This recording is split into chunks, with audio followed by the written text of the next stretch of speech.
Well, good morning. My name is Taylor Randall. I'm Dean of the David Eccles School of Business at the University of Utah.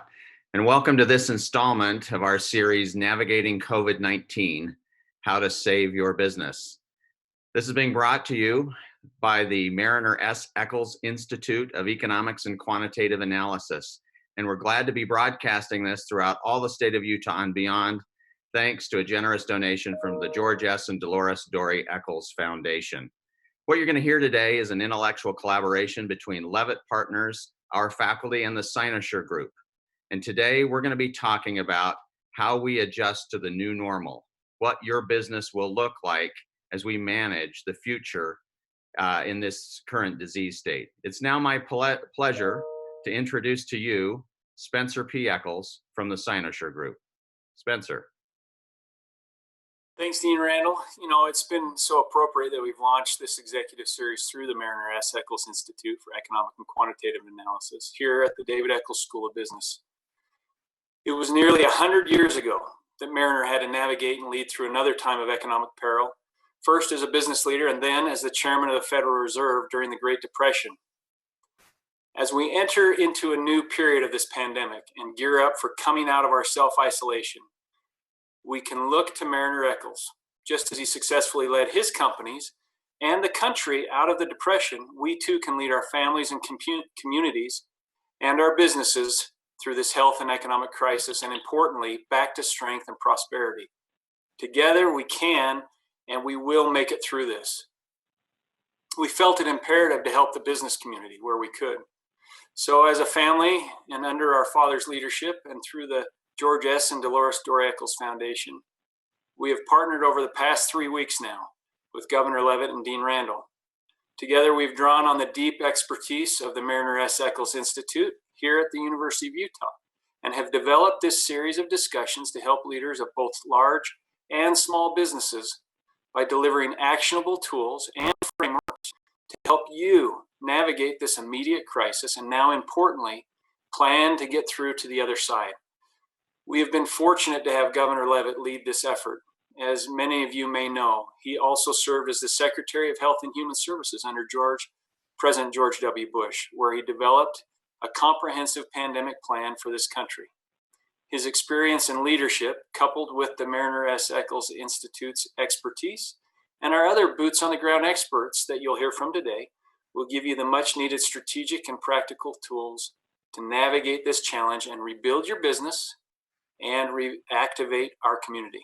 Governor Leavitt. Oh, thank you, Spencer. We're all gathered here on a from our own location in the midst of a truly historic moment of time, a pandemic. And we'll begin today by reviewing 6 key actions that in our previous gatherings we have pointed to as important for all as we begin to revitalize and restart our businesses. The first point is to start thinking about COVID-19 as a long-term risk that needs to be managed, not a short-term risk that we can solve. There's been a lot of discussion this week about the potential of a second or a third wave. Now, while that's discouraging to know it could happen, it's important we embrace that because history dictates that pandemics typically have a second or a third wave, which also presents now an opportunity for us to be better prepared for the second wave than we were for the first, to have all of those things in place so as to not just survive it, but to find opportunity in it as well. The second point, our social distancing strategies are working. We are outperforming in a quite terrific way the models. Now, we can't look at that and stop social distancing too early or too late. There remains a question as to whether these models that we've been managing against have been wrong, or has it strictly been our social distancing measures? Now, if it turns out that it's our social distancing measures, that the models are right, then we face a whole series of new management issues as we begin to, in essence, release the brake, if you will, because we're going to find out the reality of this, and all of us need to be managing with that in mind. I think of it like walking across a frozen lake with new ice. You're not sure how thick it is, and so what we do is we'll walk out onto the lake of the ice and listen for any cracking sounds, and then proceed if we don't hear them. With the implementation of the plan that Governor Herbert has put forward, and that President Trump and others in the administration, we're starting that process, but we'll do so carefully. Number 3, act promptly. Even though we're a ways through this, perfection is not required. We have to act. We have to be able to then iterate to get closer to perfection. Number 4, utilizes the resources that are available to you. That includes the CARE Act. It includes your credit partnerships and others that you depend on, which leads to number 5, the need to communicate frequently with key stakeholders. That includes bankers, it includes customers and employees. Number 6, look for ways to adapt your business so that you can prepare for this new reality as it shapes. Well, today we're going to move beyond those 6 points, and we're going to have a really thoughtful program on how we begin to adapt. We're going to begin today by having an address by Steve Kane, who is a partner at Bain & Company. And he will talk directly about what business and consumer trends are going to shape the country's economy as we move forward. Following Steve's presentation, we're going to have a panel discussion where we'll hear from representatives of 5 industries in Utah: food and retail, small business, construction, our visitor economy, and also from Larry H. Miller Group, which has representation from a number of different industry groups. So with that, take good notes, and we'll have questions at the end. You'll note at the bottom of your screen a chat function. And if you'll pull that chat function up and ask questions, we'll be asking our panelists to respond as we get toward the end. So with that, Steve, we're delighted you're here. Thank you.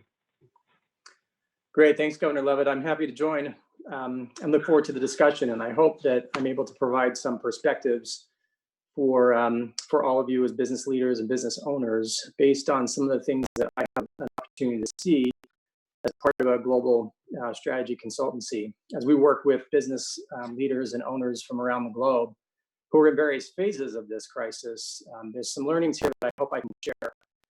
And I'll underscore what Governor Leavitt mentioned, that it's a little early to declare victory, but there are some glimmers of hope as elements of the economy begin to open back up.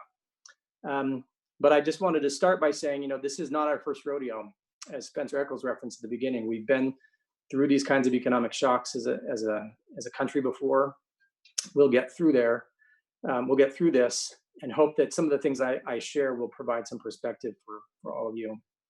So the first slide I wanted to share has quite a bit of data on it, but let me just simplify it to say, we have been here before. This is showing data from the last major financial crisis in 08 and 09. And very different circumstances. This crisis was driven by the housing crisis and the credit crunch. It didn't have elements like social distancing or shutting down major sectors of the economy. But there's still some lessons that are valuable to learn here. First of all, the various categories of consumer spending were really impacted very differently. Some felt an immediate hit, and in many cases, they're the same sectors of the economy that are feeling that today. Areas like luxury goods, apparel, beauty retail, these have been impacted the most. But eventually, as you look further to the right through the recovery period, they actually rebounded and had quite healthy growth in the 2 or 3 years out.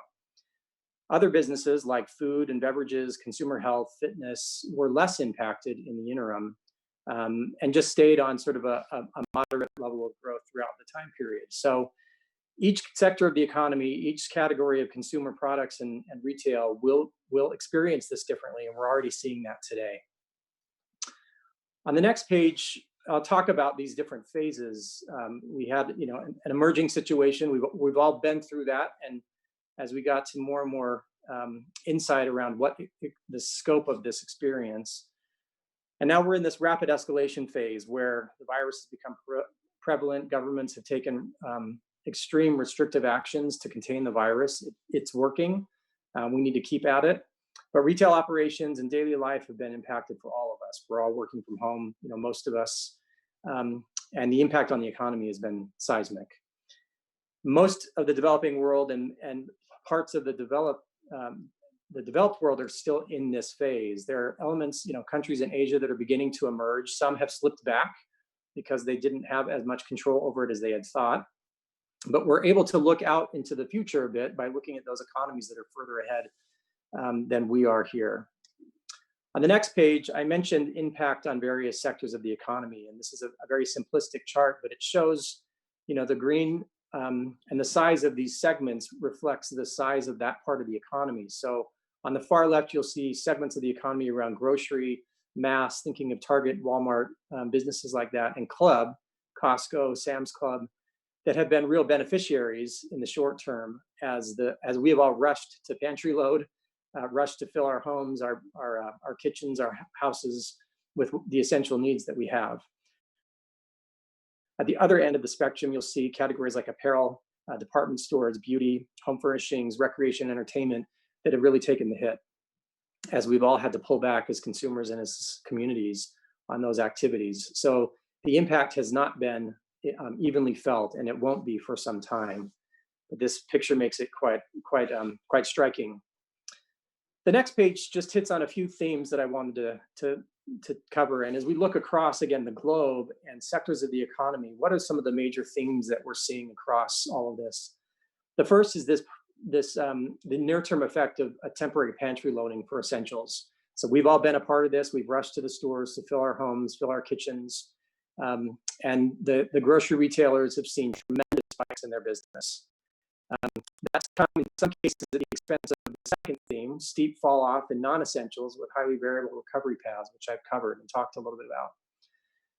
The third, in the medium term, is this flight to value. Whenever we enter any sort of a recessionary period, there is a flight to more value-oriented offerings. It doesn't necessarily mean the lowest price on everything, but we as consumers need to be convinced that we're getting a fair price and a good price for what we're getting. And coming out of the last recession, there was a tremendous amount of growth at the value tier of our economy, both in the apparel segment, in the food and mass segment, and we expect that will likely continue. The fourth, a shakeout of some of the bigger brands they're going to be successful. I'll call this maybe the flight to the familiar. So there has been a general trend away from some of the bigger consumer brands as new entrants, new innovative startups have come on the scene. We're seeing a little bit of a reverse of that temporarily. We think that trend will continue in the long term. But those brands that have a strong customer proposition, compelling price point, they've got diversified channel strategies, they've been able to get product into stores, they haven't been as impacted as some of the insurgent brands, the new brands that have been on the market. It's been tough for them to navigate right now. Number 5, supply chain is an offensive weapon. This has been extremely stark.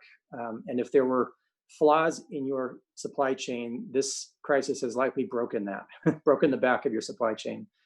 Just as an example, grocery retailers who have actually maintained a pretty good source of supply, but some of that to us as consumers, we haven't noticed what's gone on behind the scenes as they've been chasing, looking all over the country to get supply. In many cases, going to those sources that were supplying restaurants and food service and pulling that product into grocery stores. So the economy in the marketplace is helping, and there's a lot of tremendous collaboration that's going on behind the scenes to make that happen, but it's also breaking the backs of some of the supply chains out there. Number 6 has been the shift to online and a shakeup offline. So just as an example, app downloads for food service deliveries, for grocery delivery have gone through the roof. 10 times what they normally are. A lot of us are trying new delivery services, new pickup services for the first time, and just getting used to this technology. And while we've been on a slow and steady path towards higher and higher levels of penetration as a community, this will pull that forward by many, many years. So we're all testing new things. We're going to get better at it, and those who provide those services will get better at serving this demand that has shot through the roof. Number 7 is strong brand purpose. So we're expecting more of the brands that we support these days, those with strong corporate responsibility, that are providing clarity of messaging around safety and are communicating clearly and treating us as customers fairly during this period.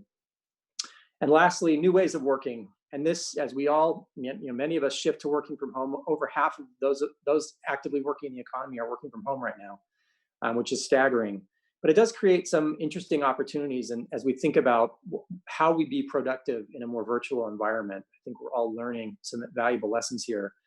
It also creates opportunities for companies to think about their cost structures and how has this opened up opportunities to reduce cost, and even impacting daytime spending. Think of city centers and places where commuters typically gather. Many of the big cities are feeling that impact significantly. Just 1 or 2 more quick pages. On the next page, we are working through this in the various different cycles. I mentioned, we've been through this protect our business, protect our cash position, protect liquidity in the first phase. We're beginning to move into more of a recovery phase where we start welcoming customers and employees back. And my advice here, as you think about that, is, put yourself in the shoes of your customers. What can you do with your value proposition? What can you do with your offerings and your services to help them feel safe, to help them feel valued, to bring them back, to help their employees feel valued and safe? Small businesses in many cases are much better at being agile than the big businesses in the country and globally. They can adapt quickly, they can maneuver more rapidly. And so for small businesses out there, there's a tremendous amount of innovation that's really exciting to see them adapt to this environment. Just one example, restaurants that are creating new menu items, family meals, and things that they're able to sell at a much more value-oriented price to address this need where all of that out-of-home consumption is shifted to in-home. And in many cases, they're teaming up with other channels like grocery to sell those meals into grocery stores who can then turn and sell them to us as consumers. So there's great opportunities here for innovation. But in the last phase, this retooling for the new world, it's time for leadership teams to sit back and reflect. How has this crisis fundamentally changed the demand for the products and services that we offer? Are there new opportunities that we need to be thinking about? What broke in our business model in these last 6 to 8 weeks that we need to go and address? And as we talk about the emerging out of this, we need to scrap our 2020 plans and start over and think very seriously about various scenario planning. What happens if, so that we're prepared and that we're reacting to the things that broke our business models in the last few weeks and preparing for what may come, as we're certainly not through all of the volatility. And with that, I'll close on just one final page that looks at 3 possible scenarios for recovery. The first option, the shock and recovery, is what many of us have experienced in other crises, particularly in global pandemics that were much more contained. There was an initial shock, but a fairly steady pace of recovery. Some of the stronger economic crises, like the housing crisis in 2008 and 2009, a much more extended suppression, followed by what has been a very strong market for the last 10 years. We hope that that's going to be the case here, that the rebound will be relatively fast and we can recover. But it's hard to put a probability on that. That would suggest it's high. So the third option is one that's unfortunately very real here, which may mean that we're going to be in phases of this. That there could be bounce back effects, that we're going to have to lock elements of the economy back down and really fundamentally change the way we live. So hopefully some ideas here that help you as business leaders and owners think about what's happened, reflect on what's happened, the lessons learned, but also think about how can we outmaneuver some of the bigger global and national organizations. How do we reflect on what broke in our business models to start to make fundamental changes to that, look for new opportunities, new ways to serve our customers, to welcome them back, and to take advantage of this point in time to reflect on how to be stronger and leaner and more agile as we move forward. Thank you, Steve. That was an excellent presentation. Your last point raises an interesting problem for us all. I mentioned earlier that there's a lot of discussion about a second and potentially even a third wave. Historically, pandemics of this nature have always had those waves. What kind of advice would you provide about that kind of an environment, moving into recovery at the same time, knowing there could be significant bumps in front of us? Any thoughts? Again, reflect on what broke this time around, and what you wish you could have prepared for. I think, as you know, in the medical community, that's certainly what everyone is doing now. But if you're running a consumer-facing business, are there routes to market that I haven't considered before? Are there paths into my supply chain that I haven't been able to explore in the past? I need to start building in some contingency plans. I need alternative sources of supply. I need alternative channels to get my products and services to market. I need to think about digital communication and marketing in a different way. Maybe I've been able to avoid it for now, but at this point you can't. That's in many cases the only way that I can get my message across. So again, I would take a step back and look at just about every aspect of your business and think creatively, think innovatively about how to prepare for the next. And in every scenario, every set of plans should have a worst case scenario in mind, and know what you're going to do. What did you have to do by force the last time? How can you do better? And then plan for that accordingly. Very good advice. Many of you will have questions you'd like to ask Steve. Can I suggest you look for the chat function on the bottom of your screen? Pull it up, ask questions. We'll get to them later as we have an opportunity. We're now going to move to a panel discussion. The subject: how is your industry adapting to the changes that are being brought by this pandemic? We're first going to hear from the food industry and the Utah retail merchants. Dave Davis is going to make a presentation on what's happening in food and retail. Dave? Thanks, Governor, and it's great to be with you. And I'm grateful for the opportunity to be able to talk for a minute about one of my favorite subjects, which is retailing, and addressing how retailing might change in the new COVID-19 world. Before I jump into the trends and the strategies that surround retail, I want to take just a minute and talk about some positive things that are going on. It is so easy to turn on the news and see nothing but the dark cloud of COVID-19 that hangs over top of us. But I'm here to tell you that with every dark cloud, there is a silver lining. And I want to talk about that briefly. And I want to talk about it in the context of 3 C's: cows, creativity, and courage. You're probably wondering, what do cows have to do with COVID-19?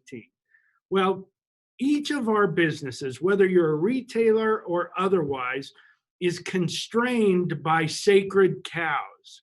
There are things in our business that are completely untouchable. I would recommend to everyone, when you get a moment, to pick up a book. It was written by Robert Kriegel and David Brandt, and it's called Sacred Cows Make the Best Burgers. And one of the silver linings of this dark COVID-19 cloud is the fact that many of these sacred cows are being set aside. They're being set aside out of necessity. And people are doing things differently in a way that they never thought that they would. And let me give you one quick example. We all have been working from home, doing Zoom meetings, and this is a shift in mindset. This crisis has caused us to have to think differently and work differently. What if, as a result of this COVID-19 crisis, that people realized telecommuting works and it works for our business? and we were able to reduce our trips to the office by 10, 15, or 20%. What would that mean for air quality in the state of Utah? Just one example. Second thing is creativity.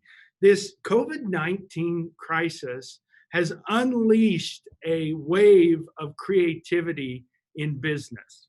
It is often said that necessity is the mother of all invention, and COVID-19 has created a great necessity.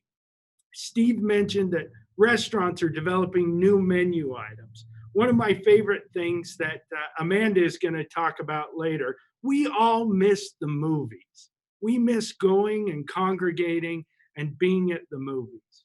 But one of the things that our entertainment industry has adapted for us is we can still get our weekly fix or maybe our daily fix of movie theater popcorn.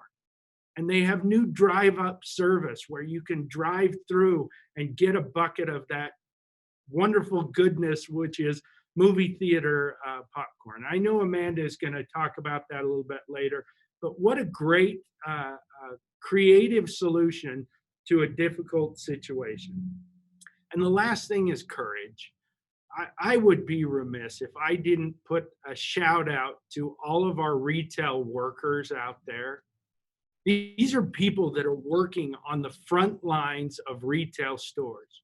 When you go into your local grocery store, convenience store, and you see people there, many of them wearing masks and gloves, and they're serving the needs of their community, they have really developed as our new class of first responders. These are people that are stocking shelves, checking you out at the cashiers at the grocery store. These are our new first responders. So please, next time you're in the store, tell them thank you. Let me talk quickly about a couple of strategies and trends that have emerged in the retail community. First of all, safety has become a new retail metric. For those of us in the retail industry for years and years, it's been price, quality, selection, and convenience. These have been the North Stars of retail. Well, we need to add to that now a component of safety. Who could have ever foreseen a situation where in your local grocery store, there are specific people that have been tasked with sanitizing? We have sanitizing specialists that are in the store sanitizing grocery carts and making sure that there's a safe environment for employees and for customers. So one of the new retail metrics is going to be safety going forward in this new COVID-19 world. And everyone is going to have to factor that into their value equation. The second thing is the acceleration and the highlighting of the importance of click and collect retailing. This is where we all go online, we order what we want, and then we show up at the store and we collect it without ever entering the store. This is going to become front and center regardless of your channel of retail. You're going to see this in restaurants take center stage. You're going to see this in electronic retailers, food retailers, across the board. So click and collect is going to be the new centerpiece of retail. And then finally, I want to speak to our small businesses out there. I know it can be hard to look around and you see mega corporations that are doing all sorts of things and you think, I don't have the resources to be able to do this. And my message to you is leverage your strengths. You are far more creative, you are far more nimble than these large corporations. I often look at, and we represent from the largest corporations to the smallest mom and pop shops. So I've had some insights into both types of retailers. I look at the big mega retailers as battleships, which are really, really difficult to maneuver and move nimbly. I see our small retailers as wave runners who can zig and zag out there and can really adapt to circumstances around them.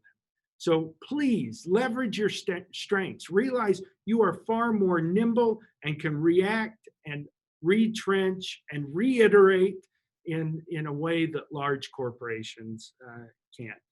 And finally, to all my retail friends out there, thank you for the great work that you're doing out there to support your communities.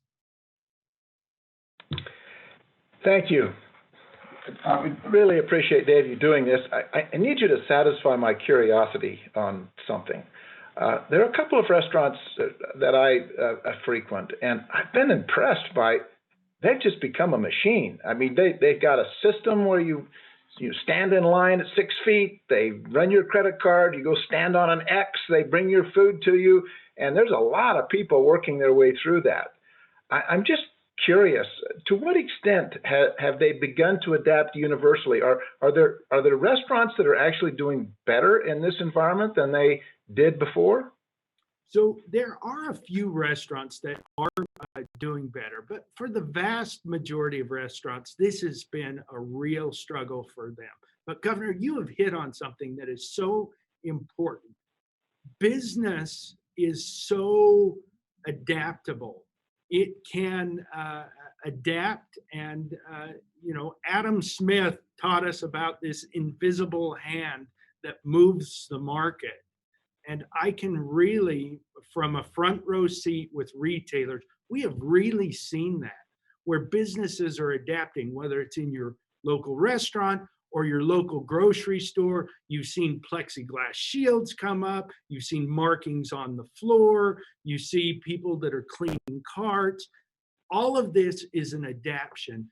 And there is nothing as robust and just truly awesome than business in the United States. Well, thanks again, Dave. And it's now my pleasure to introduce a longtime friend, Candice Daley. Candice heads the National Federation of Independent Business in Utah. Candice, help us adapt our business. Thank you, Governor Leavitt. I appreciate that introduction. I've been tasked and asked to talk about personal services. NFIB has just around 3,400 members in the state of Utah. Most of them are between 1 and 10 employees, and a good share of them are personal services. One of the things I wanted to just bring up to begin with is some of these industries you may not think of as personal services, but they are, and some will need to adapt one way and others will need to adapt another way. So we have insurance, law, medicine, engineering, design, finance, accounting, and cosmetology and related industries. All except for medicine and cosmetology related industries have gone to work at home, not going to the office. They've even got their staff and their scheduling receptionists all working from home. I anticipate that's going to stay for a while.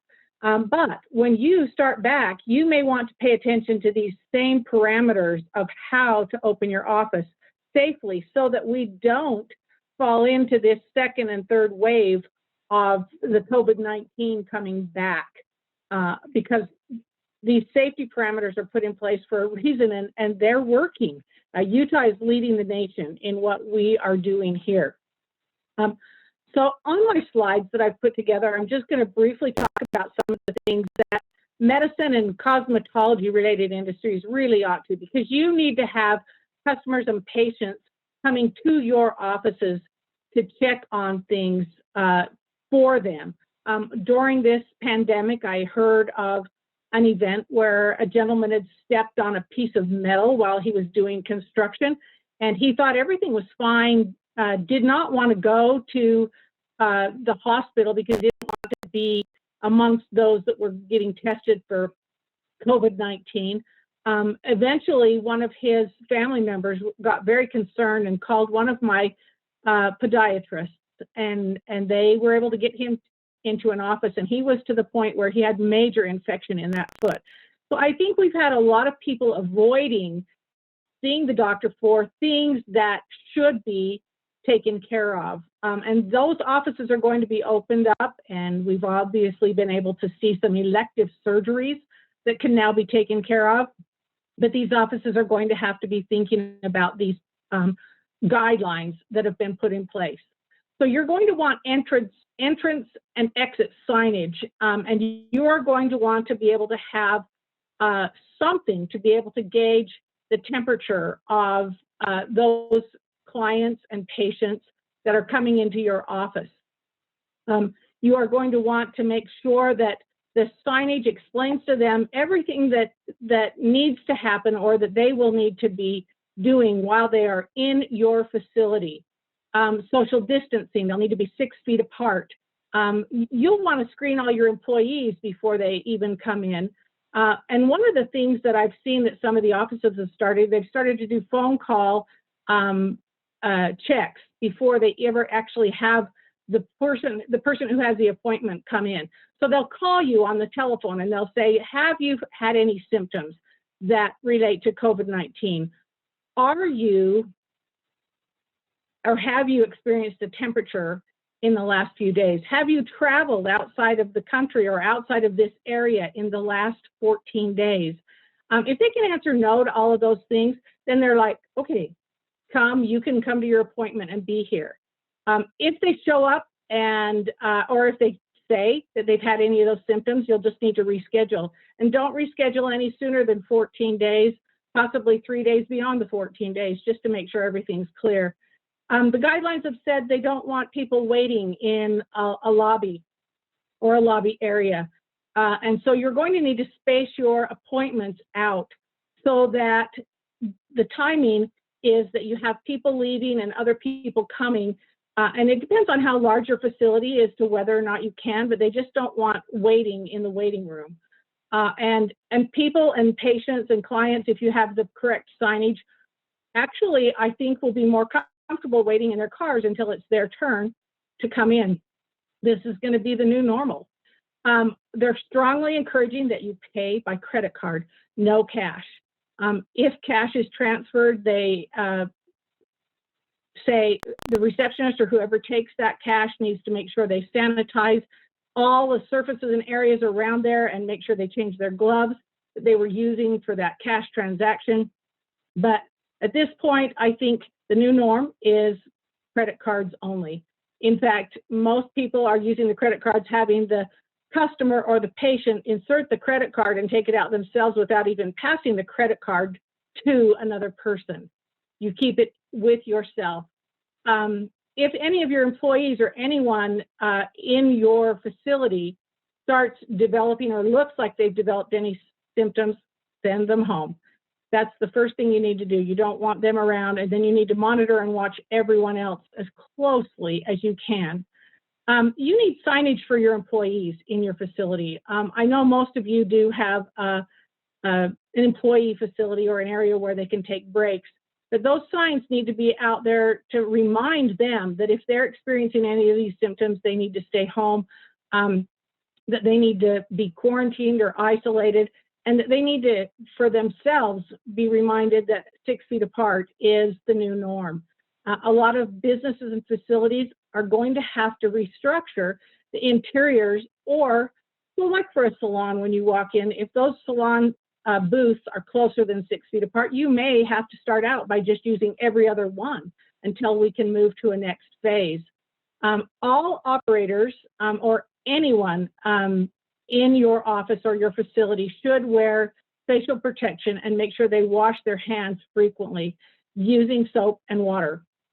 And you should have sanitizer available throughout your establishment so that anyone who comes into your facility will be able to put some sanitizer on their hands and rub it around on their hands.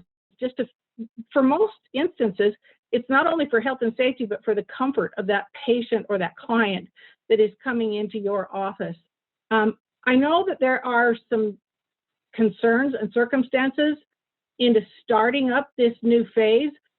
We've had some small businesses that are having difficulty finding PPE. They can't find the masks that they need. A lot of the salons have thought about what do they do with the capes that they put around your necks when they cut your hair. They're trying to acquire enough to be able to have one per client as they come in per day, and they won't be reused. They'll be washed and reused the next day. But there are things you're going to have to think outside the box. And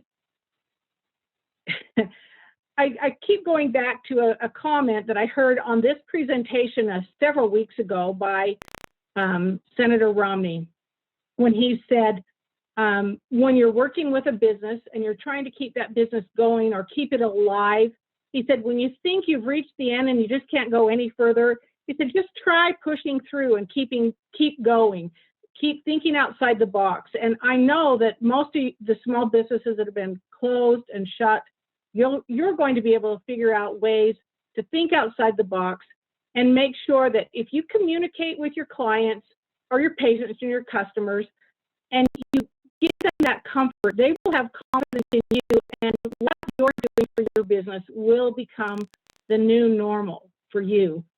And if you have any questions, let me know. Candice, thanks. Great presentation. I mentioned earlier some developments this week, one of which was the House of Representatives passing what's now known as the Stimulus Bill 3.5, but it includes another bolus of support for small businesses. I'm guessing that you are following this pretty closely, and I'm also guessing there are some small businesses that may not yet have applied for that help. Any advice for them? Yes. If you have not applied for that and you are struggling in your business, you definitely need to contact your bank or your credit union that you continually have worked with, or one that you can start creating a relationship with, and apply for those loans. Those that have received them, it was amazing to see the difference in their stress level, just in their voices and the contact that I had with them in the last few weeks. The first few weeks of this COVID-19, the stress level in their conversations and how their businesses were going was through the roof. As the stimulus money started hitting their bank accounts and they were able to hire their employees back and make sure they were going to be able to retain them, so that when the economy does start moving back as a dimmer switch, just slowly opening back up, they still have the employment of those great employees that they've had. The stress level has just gone down. So if you still have that stress, or you were not able to acquire one of those and you're struggling in your business, please contact a bank or a credit union and apply for that. I believe that in this next round, we're going to be able to hit the small businesses that need it the most. Well, thank you, Candice. We're now going to go to the Associated General Contractors. The construction business is a very big business in Utah, particularly in the last few years. Rich Thorne heads the association. Rich, help us adjust for the future. Well, thank you, Governor. It's a pleasure to be with you this day, and I bring the greetings of our Board of Directors and Executive Committee to this call as well. Our organization's been in business now 98 years. And you know what? We have seen hard things in the past. We all have. And this is another thing that's just going to test us. And we believe that at the end of the day, we're going to be okay. Are we going to be a little bit different? Yeah, we are. Absolutely. But that's not a bad thing. You've heard some great advice from some community leaders right now. And I hope that we incorporate some of these recommendations in what your businesses are doing each and every day. I've got a slide that I'm going to try and cover about 4 areas and then do a little narrative in between. I'm going to start out with safety, and you're going to hear a lot about safety throughout the rest of this program and frankly for the weeks, months, and years to come. Safety in the construction industry has always been a priority. Right now it has got to be priority 1 because it affects so many people coming to and from a job site, supply chain vendors up and down the construction industry. When we look at what's involved in safety during this COVID-19 pandemic, there has been some game changers, no doubt. When you go onto a job site now, you're seeing wash stations, you're seeing hand sanitizer, you're seeing what we call toolbox safety talks, where groups of construction workers gather together to review safety practices and procedures. Those used to be done in a break room or in a facility that can house anywhere from 5 to maybe 20 people. Well, we're still doing toolbox safety talks, but now we're doing the social spacing. We're doing the things that the CDC has recommended and the construction industry has developed as best practices. And we do that why? We do it because our employees, just like everybody else on this call, are our number one priority. We cannot do a thing without our folks. And so at the end of the day, we're each taking giant steps to make sure that they're safe. Now, when we look at safety, it also plays into a number of other things. When you look at the construction industry, it has got to be a collaborative industry. And with this pandemic challenge we're facing now, we see this even being escalated to a higher level. From the minute the owner of a project decides he's going to make this thing happen, he's connecting with lending institutions, he's connecting with engineers, with other designers, contractors, local governments, development organizations. And so during this time of development, the construction industry has had to really amp up their ability to communicate and collaborate. And let me just take a minute. One of the things that I want to really shout loud and proud is we live in the state of Utah, folks. There's not a better place in the country to be. We figure things out. That's just what we do. And we've been figuring things out for many, many, many years. And when you look at the state of Utah and the leadership that we've got in the construction industry, and I'm talking about things like the Utah Department of Transportation, the Division of Facilities Construction and Management, our friends at the Labor Commission, including OSHA, the Department of Occupational Professional Licensing. These people are the best of the best. And they are amping up their organizations to help hold our hand as we walk through these uncharted territories together. And we got to give a shout out to those people, because right now in the state of Utah, just in the non-residential side, there's multi-billions of dollars worth of work under contract. Now think of that in a job creation and job maintenance standpoint. That's a lot of people working. That's a lot of people that's helping our economy. And you know what? We want to keep that going. Construction is essential, there's no doubt. We need to have it. If a pothole gets in a road, we've got to fix it. But you know what? We got to make sure we fix that in a safe and sound way. So the safety has got to be number one. Our industry has developed a whole bunch of resources that we're willing to share. You know what? That's what we do here in Utah, right? We share. If somebody has a good idea and somebody else wants to use it, we say, you bet, here you go. Here's how it helped us. Here's how it may be able to help you. And our industry is ready, willing, and able to share the best practices have been developed by the industry experts to help move construction down the path in a safe and positive way. And all we need to do is get a phone call. All we need to do is get a request, and we're on it. So let us be a help for you. The collaboration, again, very, very important. If you've had a positive test come back, we need to make sure that we're communicating to our employees, to our crews, to our foremen, to our superintendents, project managers, subcontractors, other suppliers that, you know what, we got to go down and get tested. We have worked really, really hard as a state to create an ability to increase our testing. That was no small lift. That was a pretty big assignment. You know what, we've done it. Our ability to test now has been amped up. I can't tell you how many fold from just a few short weeks ago. And I think it's incumbent upon us to make sure that if we have a challenge, that we send these folks down to these testing facilities. And I know darn good and well, they are going to welcome those people. They're going to create some type of metrics that says, hey, we're good, or man, you better shelter in place or self-quarantine for a while. And we want to say thank you to those healthcare facilities, those first responders, those people are putting their lives on the line every day to take care of that person that comes in for that test. Because honestly, folks, we couldn't do it without them. So thank you for the hospital and the caregivers. Let me switch over a little bit now to quality. Just because we're in a pandemic doesn't mean that quality should be slipping. In fact, if anything, quality needs to be enhanced. one of the things that we're looking for as we take the next steps in bringing our economy back is, what is going to set your business apart? What is going to make you different? Is it because you have a clean, shiny truck? I don't know, maybe. Is it because you have processes and procedures in place that make sure that the customer and the client that you're serving has a very, very high degree of confidence in your ability to deliver a safe product on time and on budget with high quality? I think that's a pretty good priority right there. And all it takes is a little bit of homework on the owner's behalf to make sure that they do a little bit of checking. And for the contractors out there, they know this as well.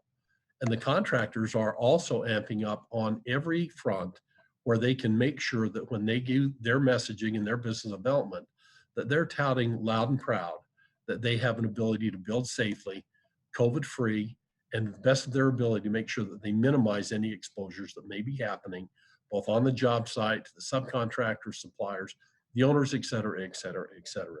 Quality's got to remain a high priority for us all. One of the other things that's been a pleasant surprise, and we want to give, again, some shout outs to our friends in the government arena. You know, every project has to have site inspections. They have to have quality inspections. And then somebody has to process this information, submit it for pay requests, for building permits. And with all of the challenges we've seen, honestly, we were a little worried that some of this may slip. I'm here to tell you it has not. And our friends in the state level, the county level, and the local municipal level have worked really hard to make sure that they're continuing to process building permits and site inspections. And once the contractor has done the site inspection, that they are working really, really hard to make sure that pay requests are processed, so payroll can be made, so taxes can be paid, so products can be purchased. It's a big world we live in, and you know what? We depend on each other. And in this industry we call construction, it's the backbone of what we do. And so we're grateful for those local leaders and state leaders that have said, you know what, we got to keep this state open, and we're going to do our level best to do it. Let me talk a little bit about some of the resources. Everybody needs resources, right? And each one of the people on this call is a resource expert in their areas of expertise, right? And we want you to know that the construction industry has a lot of resources available as well. And all we need to do is share that. We'll share it with anybody that wants to get it. Are we going to see construction continue? Yeah, we are. Does it need to? Absolutely. Can we do it in a safe way? Absolutely. And as we enter into this next phase, and again, if you're the biggest of the big contractors or the small, closely held family business, we all have the same challenge. We want to make sure we're doing things the right way. At the end of the day, and as I wrap up my remarks, I want to say we have an amazing industry with amazing people and an amazing commitment to high performance. And this goes from not just the construction industry, but we have been so grateful for the leadership we've seen from the governor's office right through the House and the Senate to the state leaders in their respective departments, to the counties, the cities and towns. You know what? We've got great people working on this thing, and they're smart people.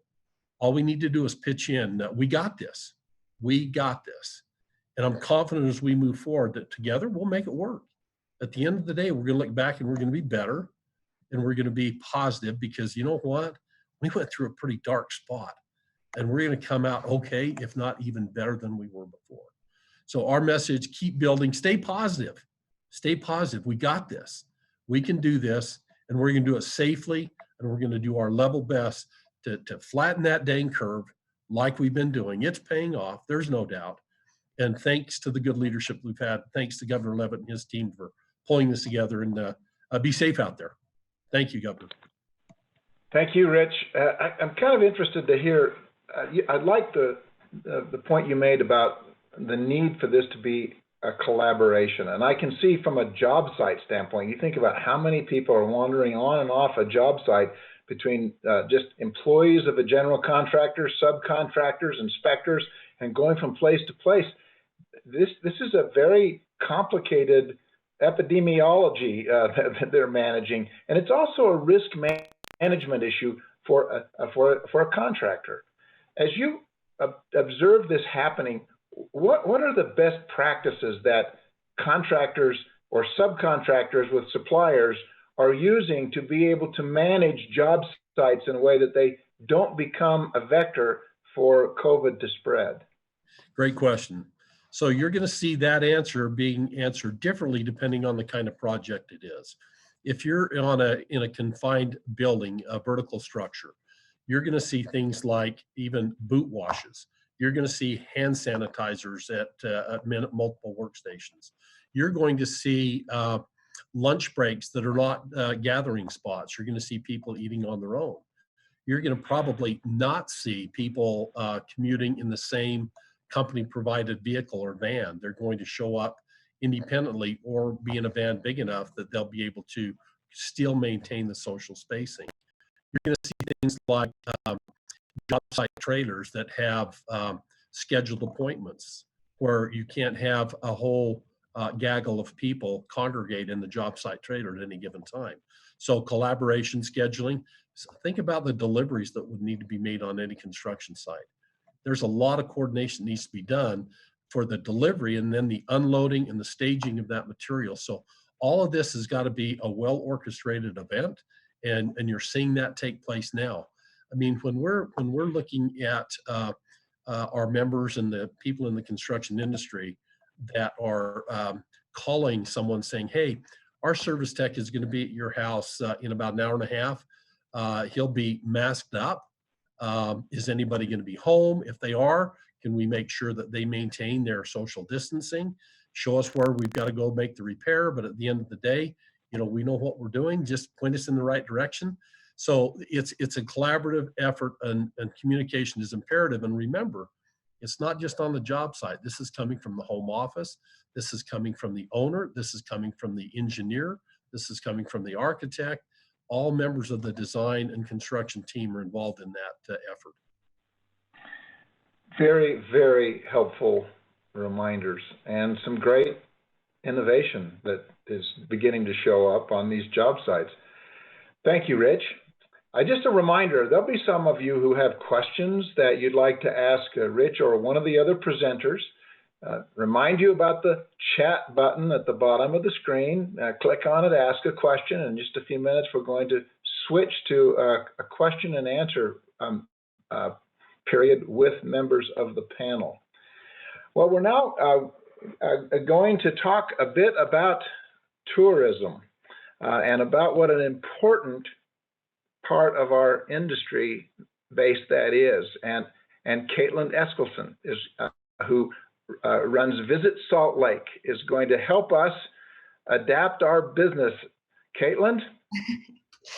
Thank you so much, Governor. As you all know, the visitor economy is such an important piece of what we do here in Utah. Just kind of a few tidbits, if you will. It's about a $9.2 billion industry to our state and employs about 133,000 jobs around the state, many of which, as you can imagine, have gotten cut or furloughed during this time. So we are just looking at how can we bring back this visitor economy, make sure it's stronger than ever, rather, as we come out of this pandemic on the other end. So the biggest thing that kind of pushes travel is really this idea of consumer sentiment. So how do customers perceive not only their sentiment to travel, but also how safe a destination is, moving forward.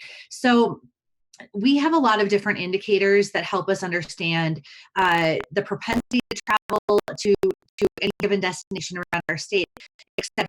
And one of those key things is how potential customers are really interacting online. Because we know that so many bookings to our state and everywhere around the world, it really starts with an online space and kind of the search process and how they're booking, et cetera. So when we look at our stats from the Visit Salt Lake perspective, which we represent Salt Lake County, we really look at what our web search volume looks like and what people are searching for.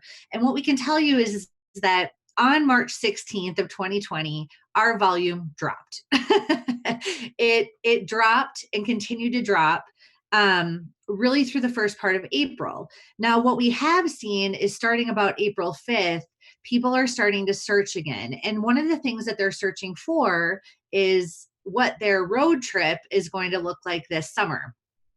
So let's talk a little bit about the perceived safety behind travel activities. So what are people going to feel most comfortable doing as we head into the latter part of summer 2020 and in the near future? So the three things that come up in terms of perceived safety are, first, outdoor recreation. So we have plenty of outdoor recreation here in our state.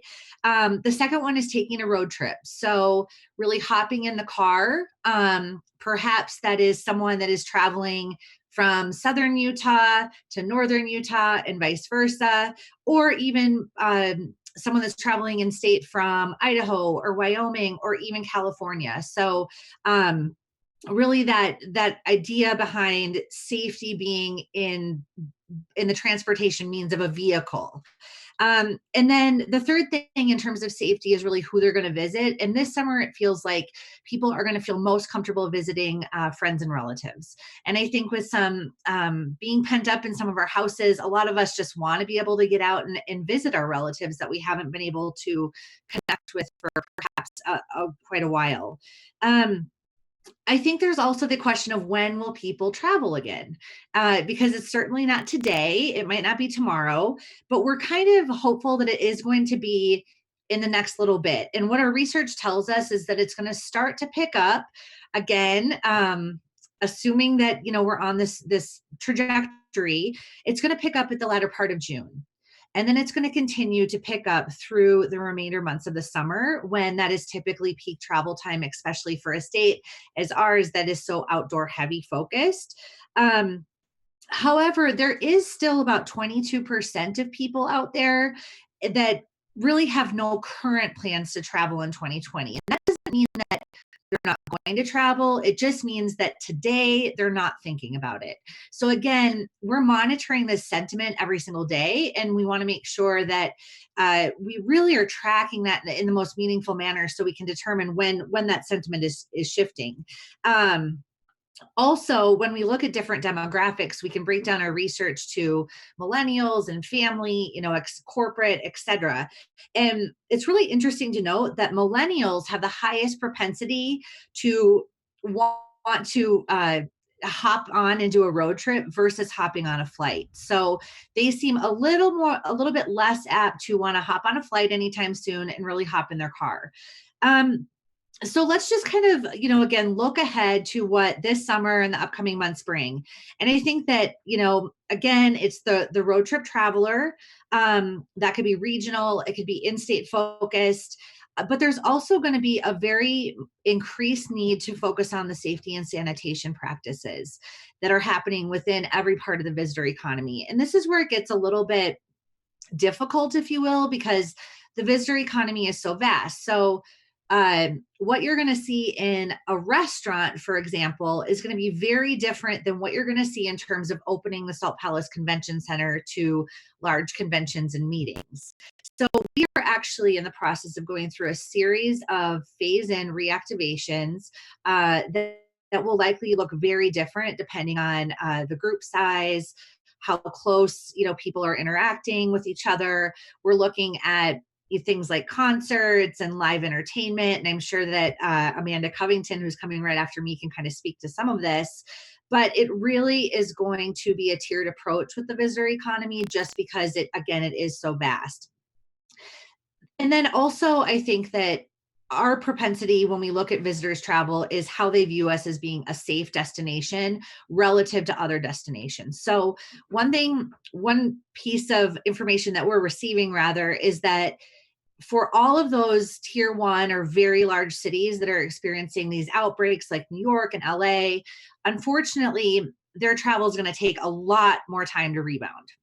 It's just the case where the opportunity lies for Salt Lake being a little bit smaller of a city, a little bit of, it's less dense in population, it's inland destination. We have a young population, we have outdoor recreation opportunities. So in terms of Salt Lake being a city that can be seen as safe and welcoming during this time, I think we absolutely hit all the marks for that. So, so just, moving forward, I think that's what it's really all going to be about, is how can we project that safety? Now, if you are, whether you're a small business that lives in the visitor economy, or you are a destination in and around the state, I would encourage you to all, when it comes to marketing, is to look at, first of all, when it's appropriate to start marketing again, because it's not great to market in a time where it's just simply not appropriate. So right now, all indicators say, send the message of we're here when you need us type thing. But looking forward, even beyond that, I would encourage everyone to look to their local destination marketing organization. They represent all areas of Utah. Grand County has its own, Washington County has its own. Look to the Office of Tourism for guidance. And I would also suggest partnering together on what if some of these marketing and campaign rollouts might look like as we encourage travel back to the state. So it's going to be a lot easier for us to go at this together as a conglomerate versus trying to encourage visitation back to Utah individually, if you will. And so I guess I'll just leave it, my good friend, Vicki Varela, who runs the Utah Office of Tourism, always says, Mother Nature played favorites. And we really believe that we are so strong in Utah. Mother Nature really has played favorites for us. And there's just a vast amount of opportunity for us to get out and play this summer, welcome visitors, but in a really responsible way. Caitlin, that was excellent. Thank you. I'm struck by the interdependence that we all have on each other, and how, for example, all of the small businesses in Salt Lake County benefit from the visitor economy. Mm-hmm. Would you mind just taking a moment and updating us on the convention business? A lot of conventions canceled because of, for reasons we all understand. Yeah. How are they thinking about booking? Are we starting to see interest again, or are we starting to see, at what point are they still on the schedule?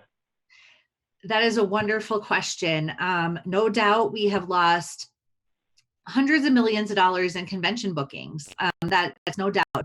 But the good news is that the majority, or many of them at least, that have canceled are looking to rebook into the fall, which is great news for us. At this point, we have not seen any conventions that have canceled for the fall months. And so I think our latest cancellation is into August.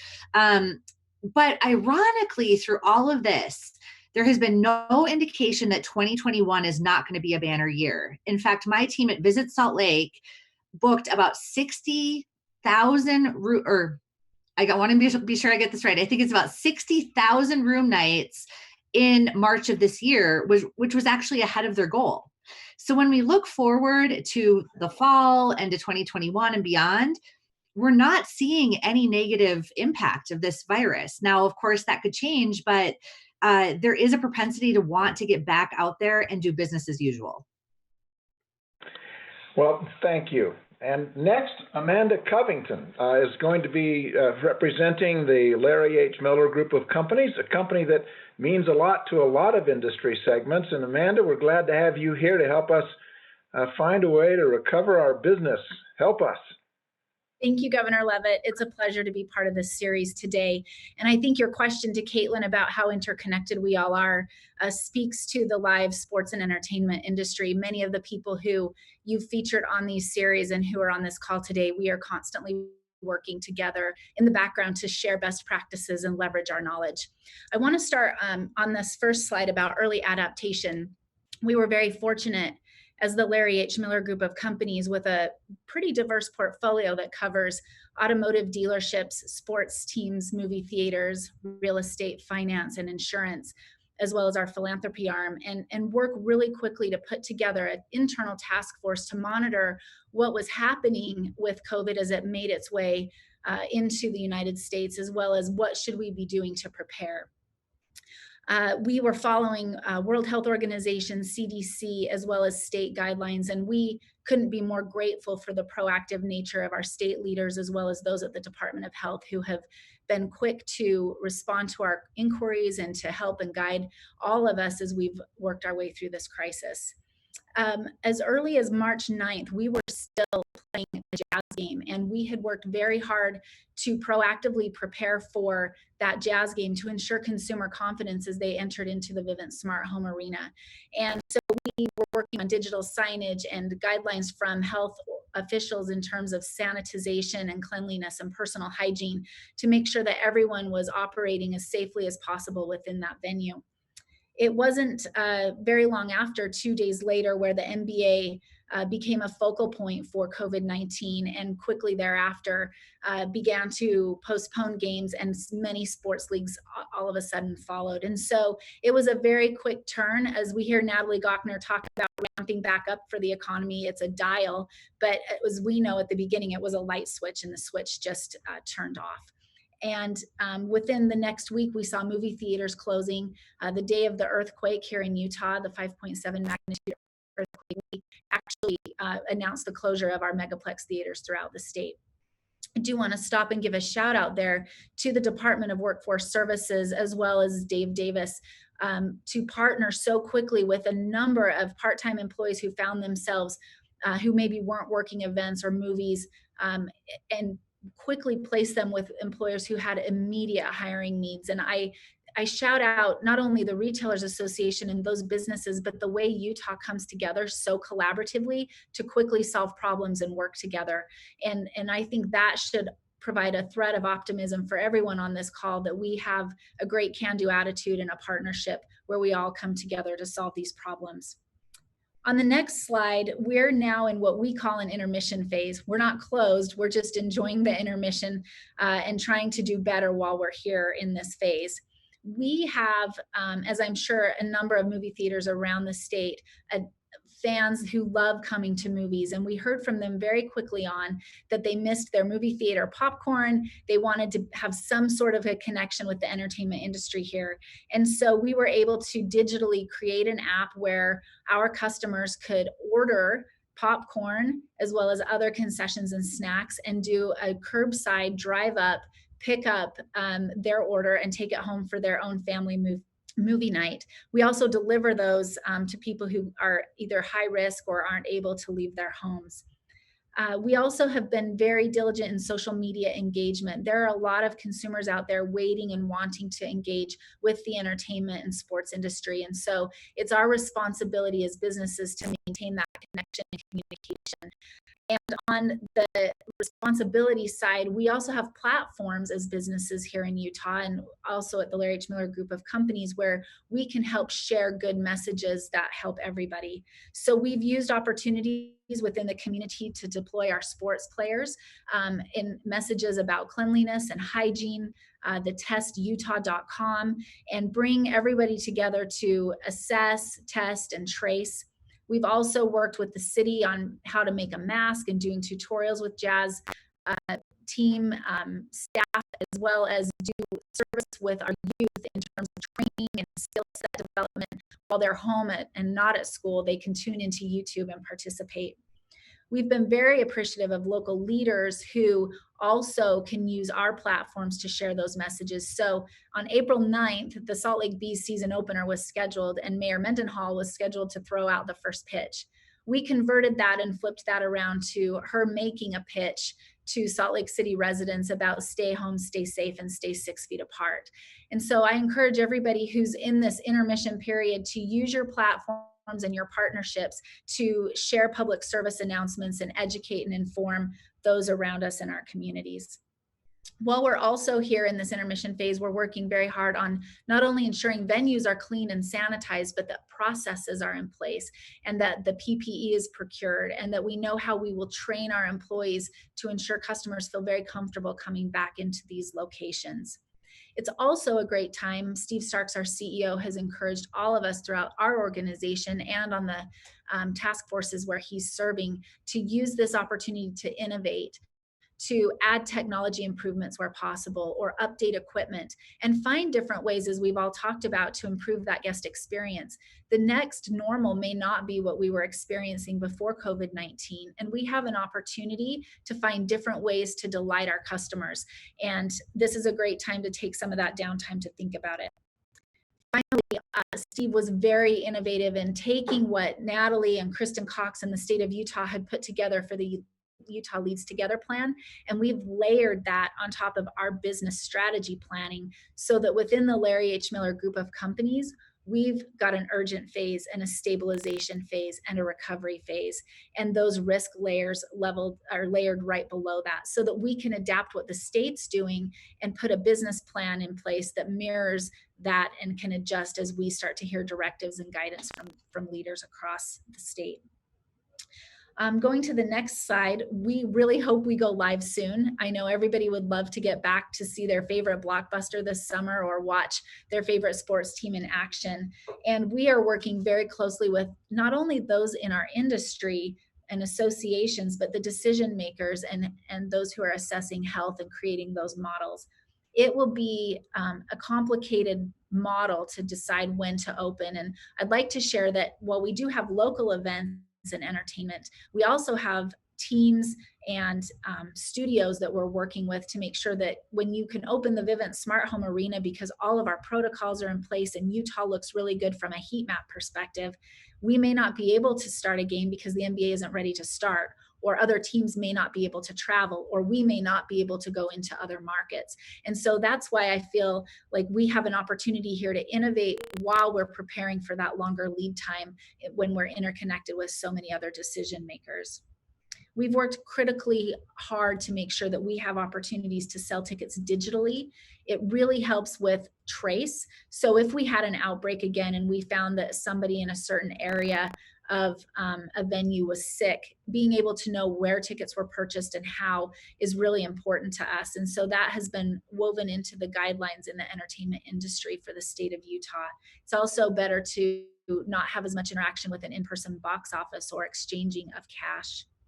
We have an opportunity in the entertainment industry also to block seats and use digital seating maps. And so as we get ready to go online again, we can ensure 6-foot radius type of distancing by blocking out seats around where a household may have purchased 2 or 4 tickets. Also, the ability to block entrances for high-risk individuals versus the regular attendees, or maybe have earlier show times, or maybe a separate theater or another concert that airs a little bit earlier so that we can accommodate those who may be more concerned about being exposed to larger numbers of people. I'd like to spend just a minute on cashless transactions. Back in November, the Vivint Smart Home Arena went cashless, and it was an exciting time to be able to test that out and see how our communities would respond. With COVID, we were able to accelerate that, and our movie theaters will now be able to go completely cashless, and the Salt Lake Bees were ready to do that for their season opener. Concessions will be adjusted. You'll have to grab on-the-go types of items until we can figure out ways to open up clubs and suites where you can have more of an interaction with a buffet type style, but I think those will be longer times coming. And finally, I just want to mention that there is an industry group that the Chamber's holding that's talking about all aspects of industry. And through that, through Candice's work and JC Skinner, we formed a subgroup for live entertainment. And that will have multiple facets. There's indoor, outdoor, the size of an event. Also, is it a seasonal event? And where is it located? There may be some communities that are ready to come online for a local event like a rodeo or maybe a strawberry days or something. So we're trying to work through what our recommendations and best practices are as industries and leverage that's coming from promoters and national groups so that Utah can be at the forefront of getting back into business. Amanda, that was extraordinary. So many different business segments that you talked today about how we're adapting. I know that Larry H. Miller known well for car dealerships, and I'm hearing a lot about the change in the way automobiles are being purchased, etc. But I have to ask you, as we look at the way this will roll out, obviously large events will be among the last things to come back. Is there a chance we'll actually see some kind of fanless sporting events that are basically television events somewhere in this period? What are you hearing about that? You know, that's definitely a question that's asked across the board, and we're waiting to see what people like Adam Silver say. I think, you know, the question is, will that be a sustainable business model for fanless events? And what would be the risks to bringing in teams and crossing markets and travel? So there's more to it than just, could you televise an event or put it on YouTube for people to watch? You know, in the live event industry for concerts, I was on a call last week with Live Nation's CEO, and the conversation was the same. Would you do a virtual concert? But some of the market research there shows that the younger generations, if they want to see a song performed, they already go and find that on social media or YouTube. But, you know, is there really an appetite for you or I to sit and watch a 90-minute concert on YouTube versus that experience of being in the arena and in the venue and being able to dance and enjoy that concert? So those are all questions that are top of mind and being talked about at a very high level as well as a local level. Thank you. Well, we're now going to go to the questions and answer segment of our session today. Andrea, can we take the first question? Yes, Mike, we've got a lot of really great questions. The first, how should businesses evaluate the risk of reopening when most business liability policies, insurance policies, do not cover the transmission of communicable diseases? Boy, that's a great question. I wonder if we'll go to a smart person, that like a consultant from Bain. Maybe Steve can help us with that one, and the rest of us can be thinking.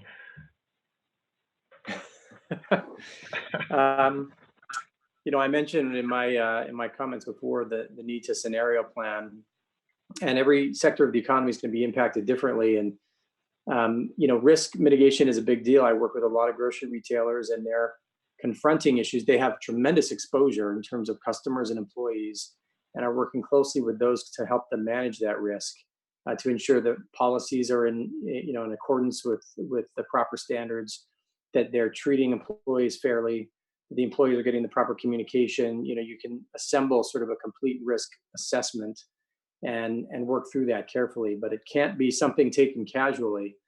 You don't want to expose yourself or your companies and employees to unnecessary risk, and nor an unsafe working environment.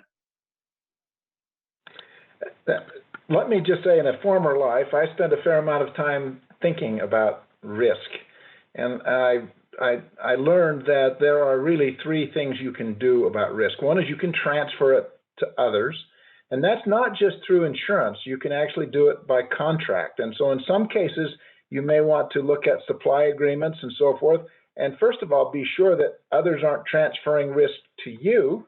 And if there are times in which it's appropriate, you might look to transfer that risk to others. Another is just to avoid it. And we've spent a lot of time talking about avoidance and ways that we can use good health practices to avoid, just get ourselves out of the way of this. And the third one is just to accept it. And that's something we're all going to do some of, and we're going to learn to manage it better. That was a really good question. And Steve, thank you for that good addition. Let's go then, Andrea, to the next question. Yes, this is a question for Dave. You represent a lot of small businesses in retail and restaurants. There are small businesses struggling to find consistent information, and they don't really know how to think about opening and when to open. Can you recommend to them the best place to go for information? So thanks for the question. And yes, we do. We represent, as I mentioned, everything from big multinational corporations to small mom and pop operation.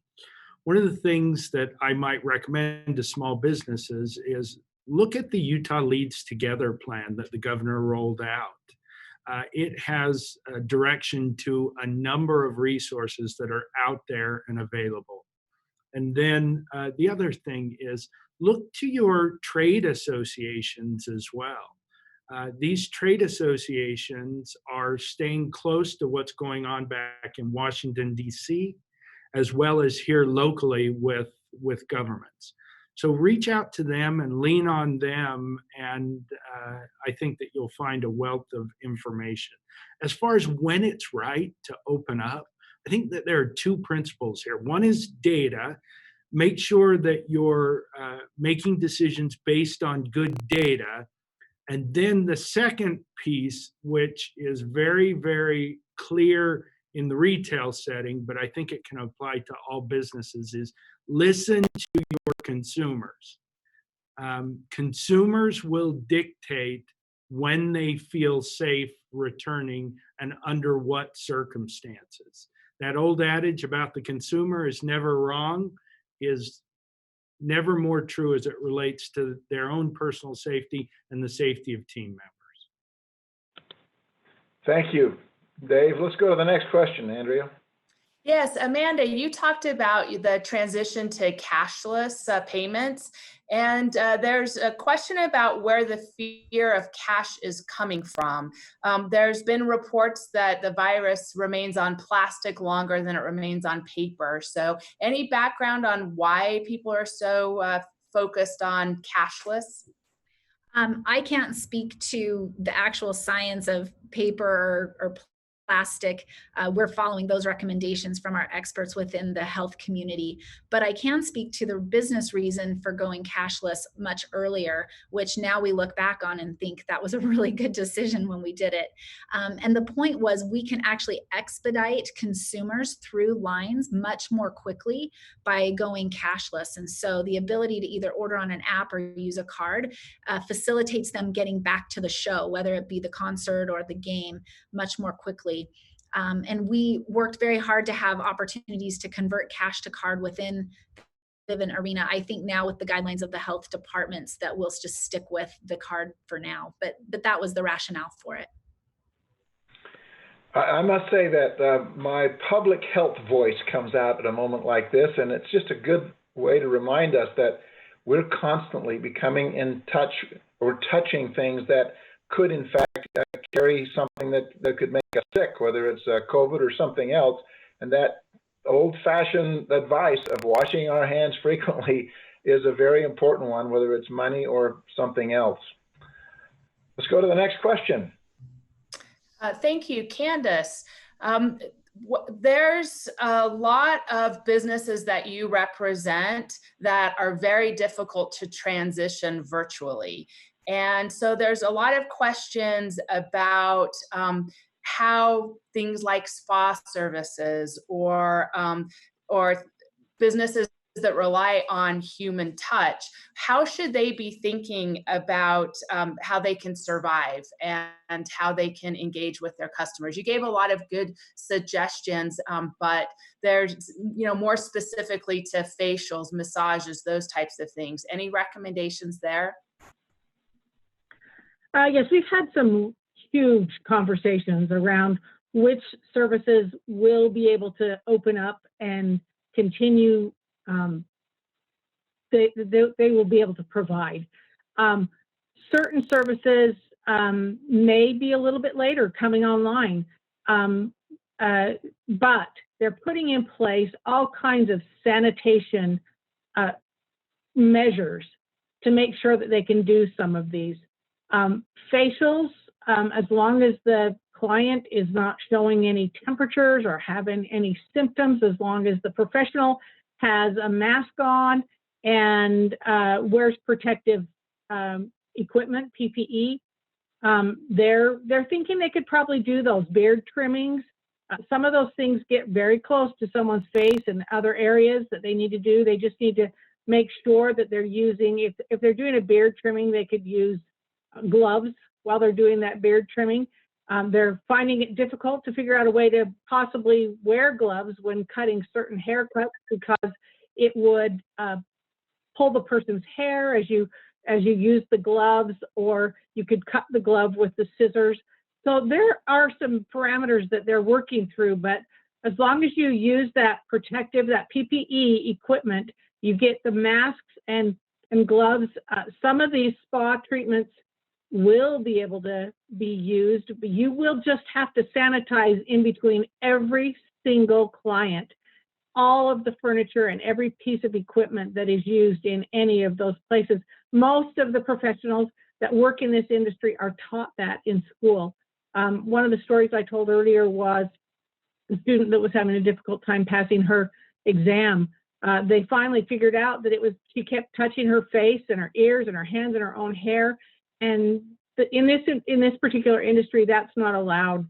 And so they are trained to learn how to keep their own hands away from their own hair and face while they're taking care of someone else. Thank you. Great question and a very good answer. Andrea, next. Yeah, Steve, you talked about scenario planning, and we've had a couple questions come in about that. First, what time frame do you recommend for scenario planning? And secondly, when you're adapting balance sheets and P&L, should you be considering the worst case scenario or adjusting with the curve? Well, the answer is probably a little bit of all of the above. Usually, most businesses would have a very specific plan for the next 12 months, a current year plan, and a budget, but should have at least a 3, if not a 5-year forecast plan they're working towards. It helps make decisions about major investments, big decisions around strategy and things like that. So you need to have a multi-year plan, a forecast that you're building towards, that your current plan can fit into. As far as scenario planning, I do think it is wise to spend time on worst case plans. It's typically we would have a positive case and at least 1 or 2 downside cases. What happens if we recover faster, we open up faster? How might we maneuver our business to take advantage of that opening? On the flip side, if we go back into another round of closures, how are we going to react? So having both, upside and downside cases ready to go. And then you just have to monitor it. And every month or 2, you're taking a close look to see, which levers do I need to start pulling, and, which path are we on? And you can create, that's why the one slide I showed had a sort of a visual that suggested that the future could look like a lot of things. You'll start to fill that in as you go. So you need to have all of those ready to go.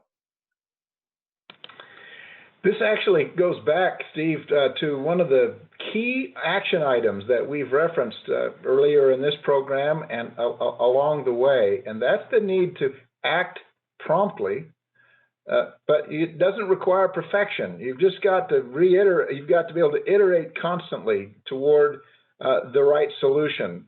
Is that consistent with your thoughts? Yeah, absolutely. Especially right now where things are changing almost daily. I said revisiting the plan once a month. That's too long right now. It needs to be revisited, almost daily. I mean, most organizations have daily war room conversations going on to adapt, just to keep the lights on, to keep people safe, to keep customers served. So we're in sort of a daily cadence right now. Eventually, hopefully, we can get to more of a weekly and eventually a monthly cadence. But any good business, healthy, is looking at their forecasts and reforecasting at least every month. Thank you. Andrea, let's go on. Yeah, Rich, a question for you. Do you expect road construction to be accelerated with less travel on the roads? And can we count on road construction to stay solid even during this downturn?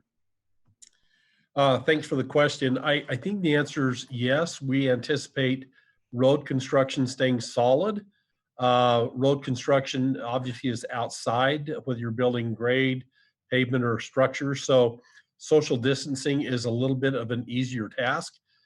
We do not see a slowdown in that heavy civil type work at all. And when you look at the work currently under contract and work in progress with specifically the Utah Department of Transportation, the messaging we're hearing from the leadership there is we are not planning to slow this down. In fact, to your first point of the question, there are some people that are thinking with traffic being down with all the telecommuters and such, maybe we should amp that up a little bit.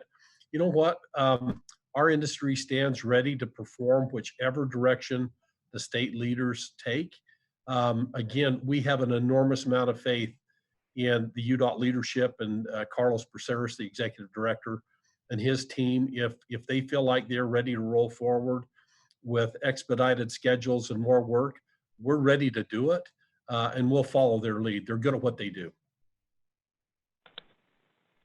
Good question, good answer again. All right, Andrea, let's keep going so we can get as many as possible. Excellent. So Caitlin, this is a question for you. As you know, we're going into wedding season, and there's a lot of people that have been planning a long time for their wedding.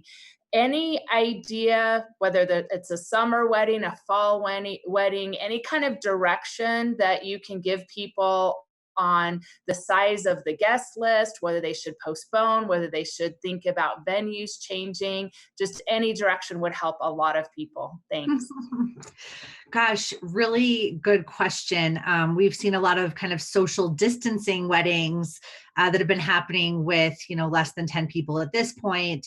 I think that in terms of gatherings in general, is kind of one of the first phases.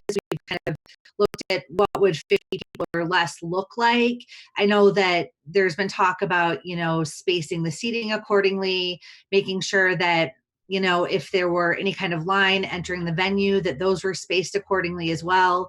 So I think there's a lot of questions surrounding some of these smaller kind of ad hoc events like a wedding, because they kind of are trying to determine whether they fall into kind of a mass gathering event or if they fall into more of an attraction protocol. And I think the advice that we've been given from Salt Lake County in particular is that there might be a hybrid solution, and for any wedding venues to actually kind of come to us and say, hey, we want to provide weddings for up to 50 people. We're willing to do X, Y, and Z. We're willing to require the caterer, to do certain protocols as well, and then kind of come up with that holistic solution, knowing that weddings kind of bring in all different industry sectors.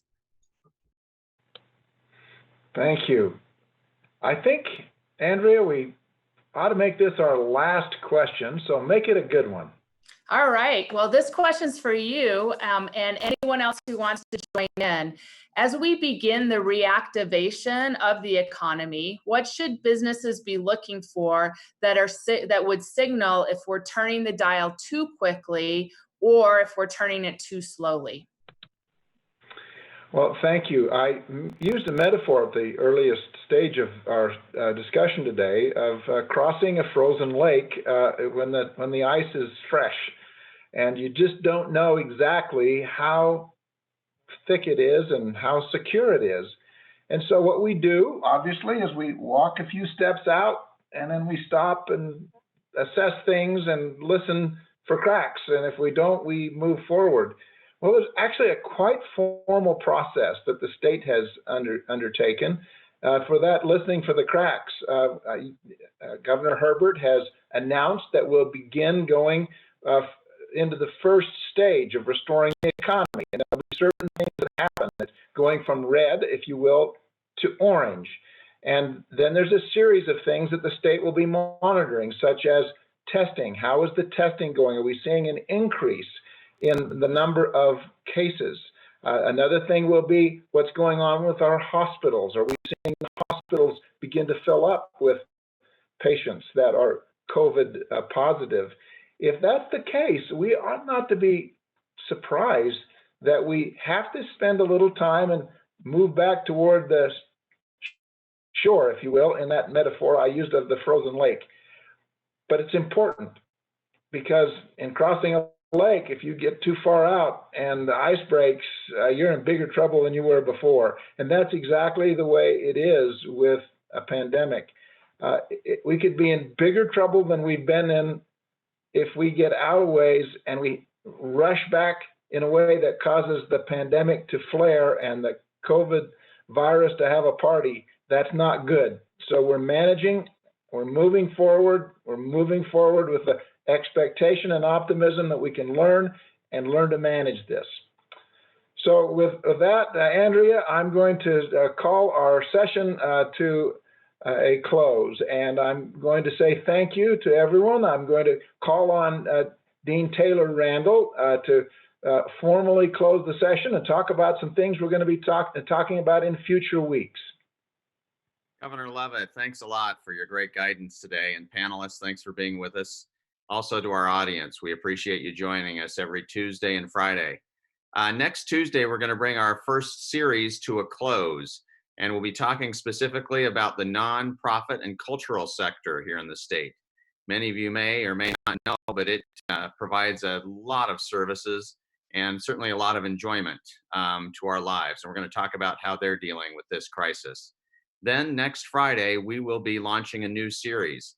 Instead of how to save your business, we're going to be talking about how to rebuild your business and how to reactivate our community. As always, we're grateful for the support of the George S. and Dolores Dory Eccles Foundation for making this all possible. Keep your wits about you. We're going to get through this together. See you next week.